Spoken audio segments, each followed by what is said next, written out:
Hey everyone, I thought I'd do a teardown of this piece and kind of just give a little ramble about some of the things I thought about or worked on while I was designing this piece. I think most of you know what the origins of this is. I did sort of the Woody Worry Stone piece where I was sort of experimenting with just finding some really beautiful pieces of hardwood and trying to accentuate that in a small sculptural object. And over the years I've done a lot of sort of clamshell pieces that were static, that didn't move. These sort of like split half pieces that were meant to sort of imply motion or utility of some sort without actually having any. And I think at this point in the work, I've just kind of gotten to a place where there's no need for implication, and there's some really interesting trends in the machinist community that sort of speak to me in a sculptural sense, and I sort of wanted to play with that a little bit too. So one of the main principles of this is sort of based around some haptic coins I've seen, and so this is loosely based on that concept, but sort of taken a step further to make it more than just like a spinny coin, but actually incorporate some other functionality that is maybe novel, maybe trivial. I don't know, but it's really just an opportunity to make sort of a fascinating visual piece that also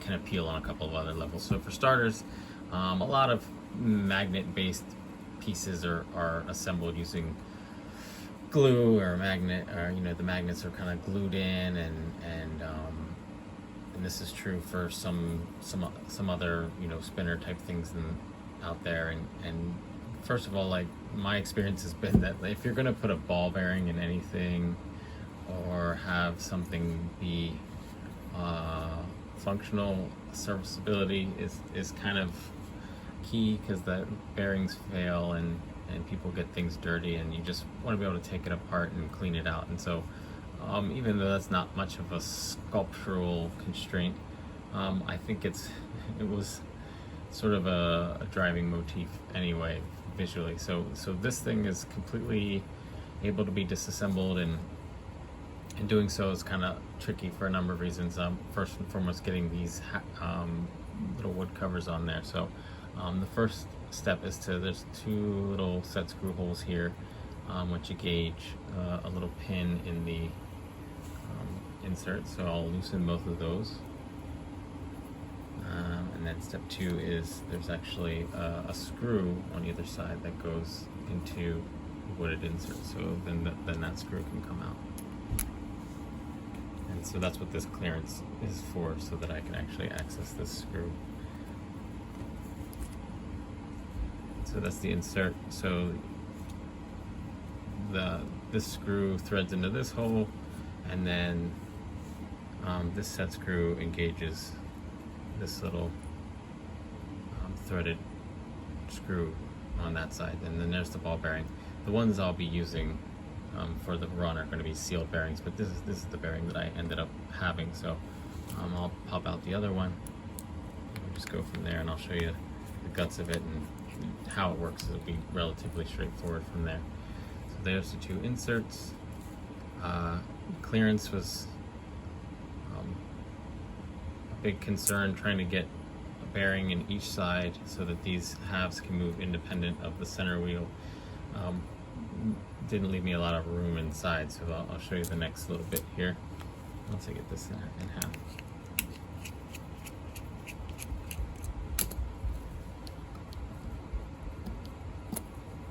Okay, so these are the halves. Take the other one off. And just do this as a complete setup.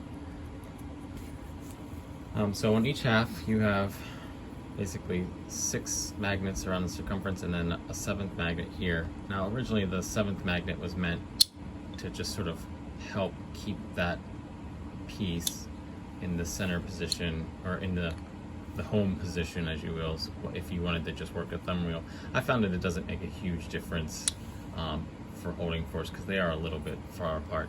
But I'm going to use those magnets for something else, to help mount it to a stand and just sort of kind of as a visual cue of what's inside. So this is the prototype, so you can see I've got some damage here where and mill fell on it, but the thumb wheel in the middle each has a Delrin bearing on each side, not Delrin, PTFE bearing on each side that this face rests against. In the original design, I thought that maybe this bearing had enough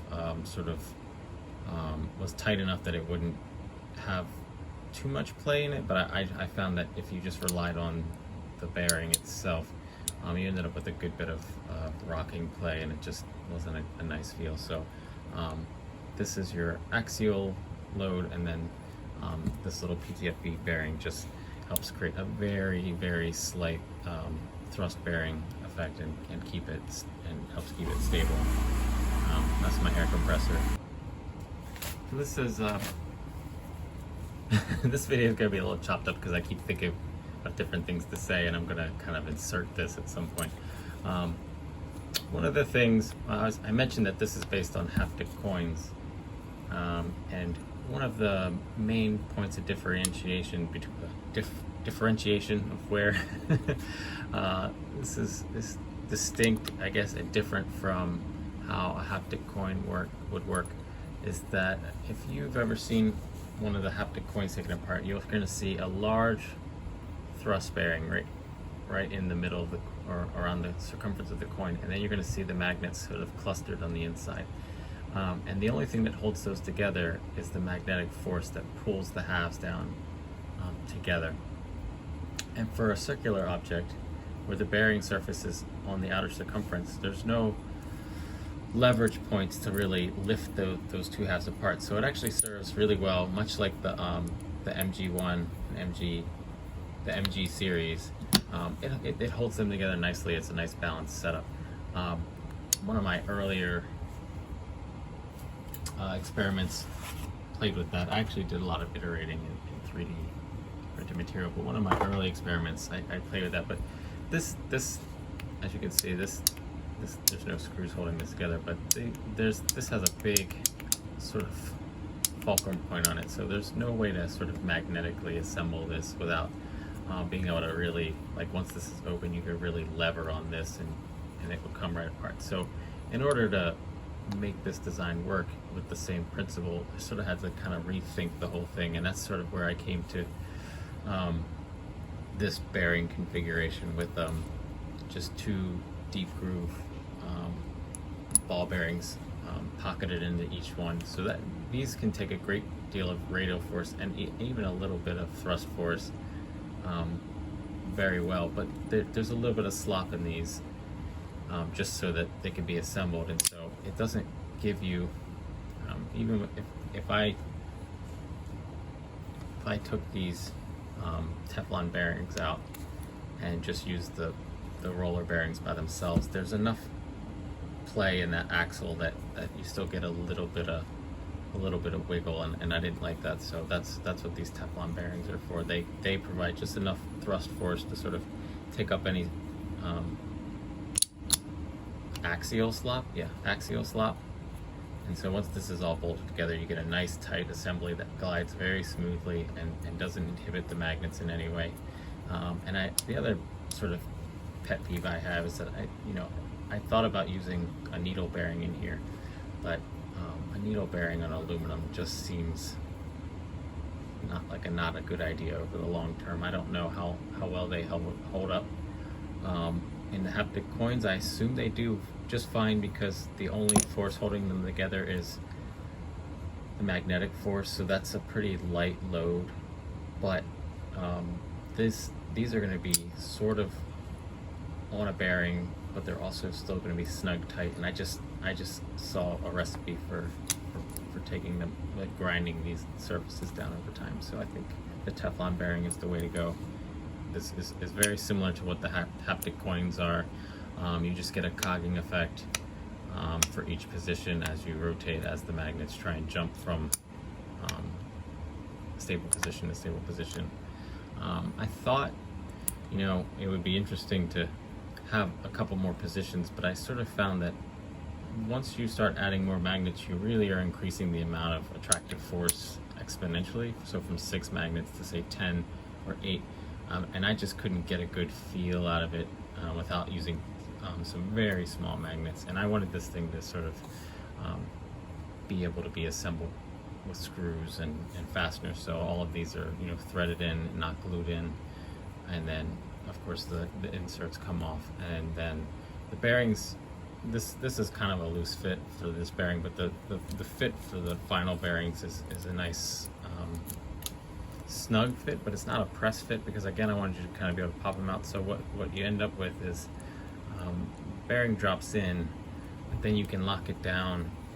There's actually another set screw here, so a set screw goes all the way through, passes through this chamber, and then engages another thread here. So you drop the bearing in, a nice resistance fit but not press fit, and then you can just snug a little set screw on it, and that gives you your lock. And then you can drop the wooden insert on top of that and then lock that in with the other set screw. I just wanted to add one little bit to this, and that is, I know I've already posted 1 or 2 prototypes, and I've already got some people asking whether I'm going to offer this in stainless steel as opposed to anodized aluminum. And the answer is no, and it's not because I'm trying to be super picky about, you know, what my vision is, but one of the things that's, when you're doing anything with magnets, and I'm going to pop this back together just as a demonstration. So you have this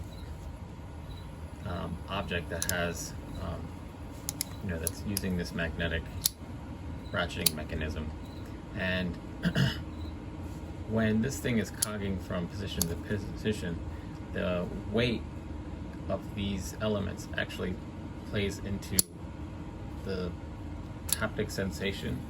So when this thing is, this center gear is stainless steel, and I think it gives a good balance.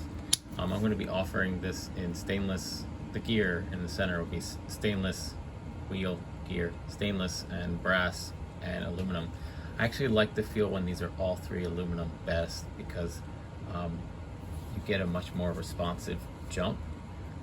There is this inertia that you know, that this element obtains as it's moving from position to position, and the added weight of making this out of stainless is enough mass to give it enough inertia that it really dampens the feel of that magnetic cogging in a way that I don't like.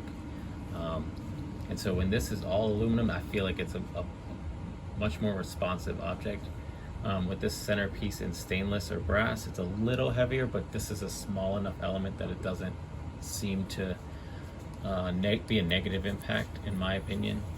So I think some people are going to like a slightly more, an object with a little bit more mass, just for hand feel. But I think when it's all aluminum, is when you get the most sort of responsive tactile feel out of it. So I know people are going to ask, but I'm not going to do an all stainless version.